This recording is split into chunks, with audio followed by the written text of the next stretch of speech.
మా మహేష్ విట్ట గారిని మాట్లాడవలసిందిగా రిక్వెస్ట్ చేస్తూ ఉన్నాం. అంతా మా రాయలసీమ వాళ్ళే ఉన్నారు ఈరోజు, మా అమర్దీప్ మొత్తం మేమే. మీడియాకి నమస్కారం అండి.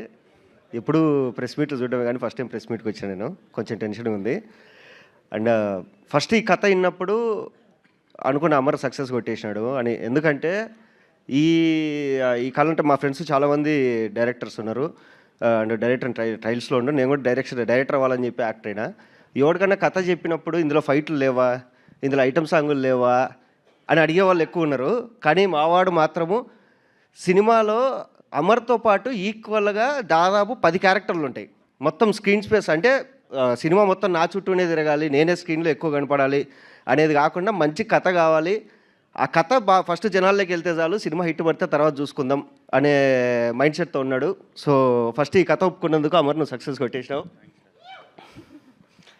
అండ్ పాన్ ఇండియా అని చెప్పేసి అనవసరమైన కథలకు కూడా ఓవర్ బడ్జెట్ పెట్టేసి తర్వాత జనాలు థియేటర్కి రాలేదని చెప్పి జనాల మీద పాపం సినిమా బాగుంటే మీరు అందరు ఖచ్చితంగా వస్తారు, మీ తప్పేం లేదు.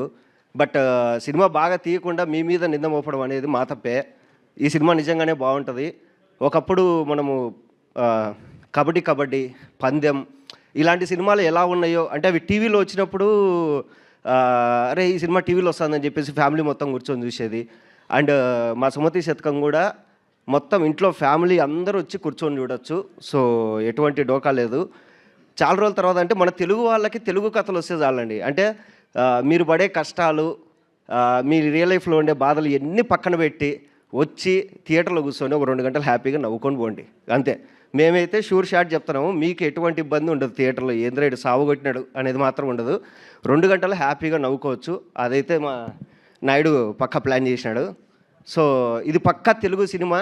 యాక్చువల్లీ పండగ రావాలి, బట్ ఆ కాంపిటీషన్లో ఎందుకులే అని చెప్పేసి 1 నెల తర్వాత వస్తుంది. అండ్ సుమతి శతకం టీం అందరికీ, అంటే ఆ టీంలో నేను కూడా ఉన్నా, మా అందరికీ మీ సైడ్ నుంచి సపోర్ట్ వస్తుందని ఖచ్చితంగా కోరుకుంటున్నాను. థ్యాంక్ యూ మహేష్ గారు, thank you so much. And ఇప్పుడు మా అమర్దీప్ గారు నాన్నగారిని మాట్లాడవలసిందిగా రిక్వెస్ట్ చేస్తున్నాను.